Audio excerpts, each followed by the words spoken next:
Sup everyone, welcome back to another video. Today I'm going to be giving you guys some tips for those of you who have already reached level 50 in Tower of Fantasy. Now, as some of you guys may know, level 50 is quite the milestone here, and a lot of things actually do change when it comes to what you should and should not be doing.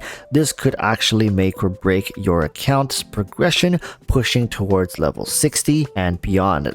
Some of these things are more detrimental to your account progress than others, but for the most part I think you guys will be already doing automatically, as some of this stuff is very eye-catching even from the beginning of the game, and many people have been eyeballing them for the longest time and biding their time to execute. Alright, so without further ado, let's just get right into the video, starting with a special bonus tip for people who are not level 50 just yet, because I don't want to exclude those of you who are still working your way up here and leading up to level 50. There's a ton of things that you could be doing to prepare yourselves. All right, the first tip is if you have excessive vitality, what you can do right now before level 50 is stack up on your omnium beacons. What you can do here is you can claim omnium collectors and you just leave them all here in your omnium stash, and what ends up happening is once you hit level 50 you go out and place all of them. I know people in my guild who saved up like 10 or plus and they dropped them all at level 50 and they ended up getting a ton of goodies,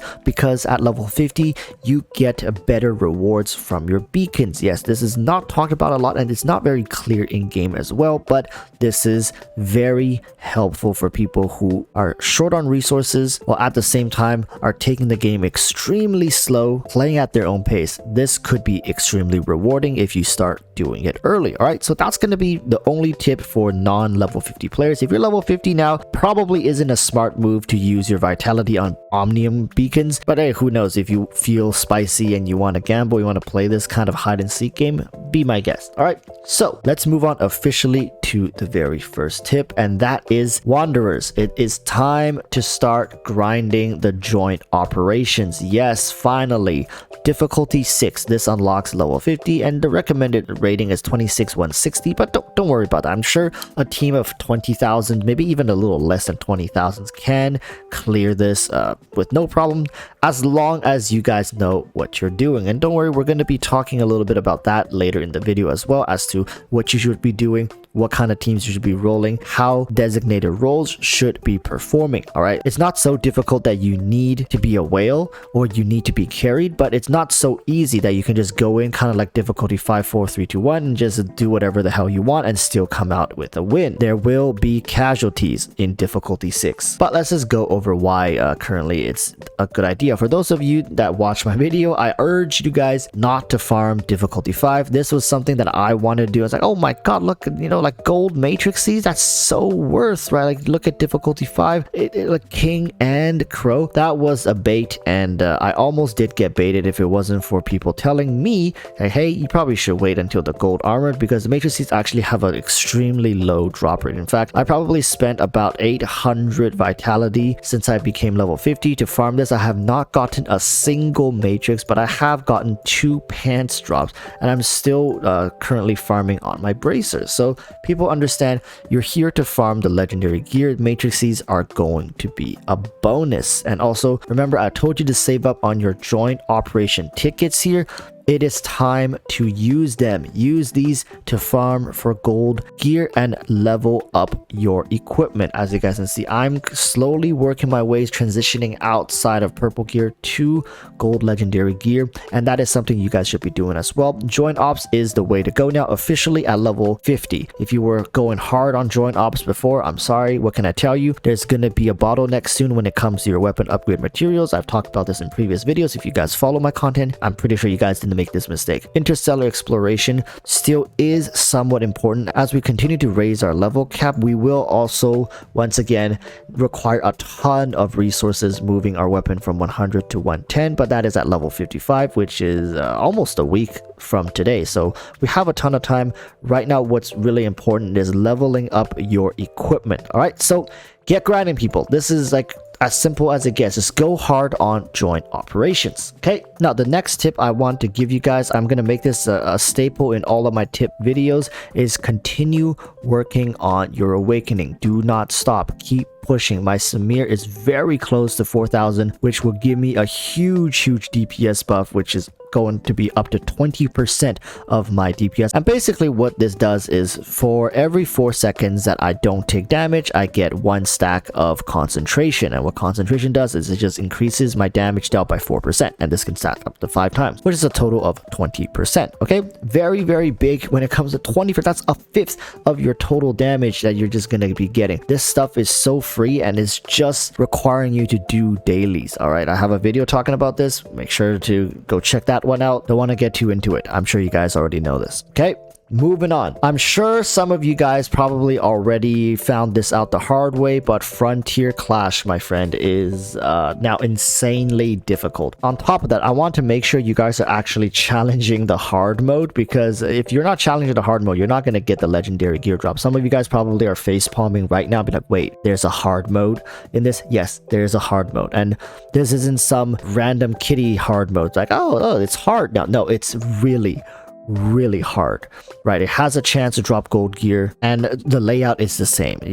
But don't even think about clearing this thing right now. It is not happening. Currently, the boss has a buff right here, as you can see, where it is resistant to 65% volt damage, which means that for people running Crow, Samir, and Nemesis, you're doing peanut damage. Some of you may be thinking, well, so thank God I don't play Volt. Well, the thing is, the bosses themselves are so ridiculously difficult right now, and their HP pools are so high that even if you did not have the 65% resistance buff, Leviathans who have 6 stars, all units, and God Matrices are currently not even able to clear this Frontier Clash on hard mode. It's simply not possible. Right now, there are teams in Genesis that have brought like Giga Whales, like 4 Leviathans into this hard mode, and they could not clear it. I think the best I've heard was 3 chests that they were able to open. Yeah, so if Leviathans who combined drop like over 10 grand on this game can't clear it, just forget about it. Okay,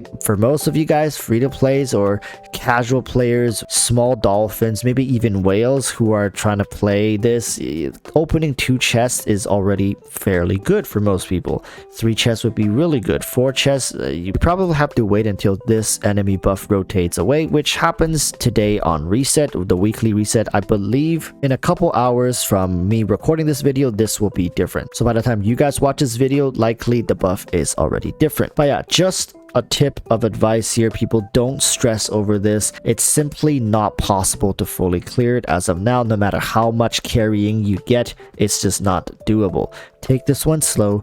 This one really isn't a tip, but so much as a warning, right? You really want to get your best possible squad to come challenge the Frontier Clash. And actually, there is a feature where you can challenge it without consuming a run. And some of you guys might be wondering, why the hell would I want to do that? Well, you want to get practice in. When it comes to this iteration of the Frontier Clash, you don't have waves of monsters anymore, and it's just all bosses. It's literally just 5 bosses, but they're incredibly annoying and difficult to deal with, and they have unique mechanics. You guys may have seen some of them in Bygone, or just through the story mode. So basically, you just click go, click matching, and then when you get into matching, the team shows up, and at the bottom here, there's going to be a button that says assist. Just make sure to tick the assist box prior to loading in and accepting the run, and then that will not consume your charge, nor will it give you any rewards though. But I highly suggest that if you have a friend or pre-made teams, to test run it before fully committing. Hell, I would even say test run this stuff even with pubs. Like, it's just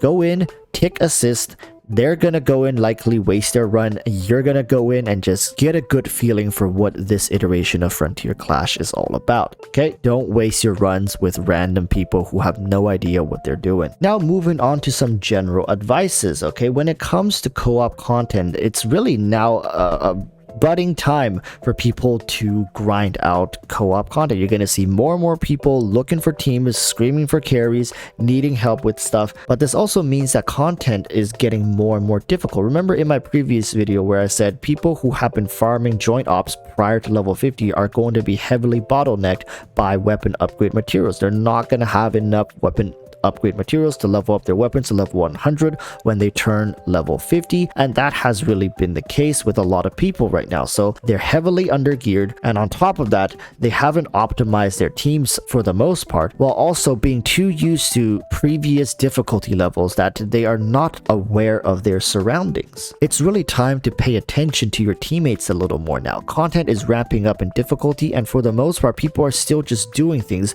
based off of instincts, running around and doing damage without worrying about bosses' shields or teammates getting killed. Oftentimes, runs can end due to wiping at a boss multiple times because players refuse to help teammates who are about to go down. Remember, there is an instance where player takes lethal damage, they will not immediately go down. This is when you can run to their aid, interact for a quick 1-second loading bar to resurrect them at half health. This is incredibly useful when it comes to clearing content that you are not properly geared for. It's something very simple yet crucial to even whales helping out on runs. The boss will often aggro to the person who is dealing the most damage, which can result in your carries getting nuked. Now, you can continue trying to kill the boss and ignore your carry who is asking for help, but this can easily result in the boss's shield not getting broken, and with multiple times they're going to use their ultimate abilities, which can be very frustrating to deal with and leading to team wipes. There are a ton of whales playing the game and are just queuing up for content by themselves, but it's gotten to the point where whales are struggling to solo carry entire teams by themselves. Joint ops is certainly getting more difficult, and Frontier Clash, as I mentioned, is even more so. Heck, even Void Rifts with their ridiculous buffings has started demanding more synergy and teamwork. Passing along buffs that each player need can significantly increase your chances of clearing the content. Bygone is also getting increasingly more difficult for people who are hitting DPS checks that are unable to clear. This may often lead to players wanting to mass upgrade their equipments, especially the legendary ones that they get, but be careful what piece of gears you upgrade as well, because there are situations where purple gear may be better if you advance them. I'm not saying never advance your legendary gear, I'm just saying that there are going to be instances where it's better to probably keep using your purple gear, and this is going to be in particular scenarios where you probably 4-star advance your purple gear and then you got a new legendary gear with a bunch of resistance stats, and on top of that a useless damage buffing stat that you likely won't need for the team that you're running. So in those rare situations, sticking with the purple gear actually will yield you more benefits. But yes, for most cases the legendary gear is going to be the better choice. You just switch them over, don't really need to even overthink it. With all that said, thank you guys so much for watching the video. I hope everyone is having fun and staying up to date with their dailies as well as events. There's a lot to keep track of right now, so let me know in the comments what would you like to see in future videos. I honestly wholeheartedly wish everybody can go out and crush the content, get SSR matrices, get your legendary gears, and have every single stat roll into the stuff you need. I'm talking attack, crit, and volt damage, flame damage, frost damage if you're running Tsubasa or building future ice teams. Okay, thanks for all the support when it comes to Tower Fantasy, and I look forward to seeing you guys in the next one. Till then, stay safe and peace.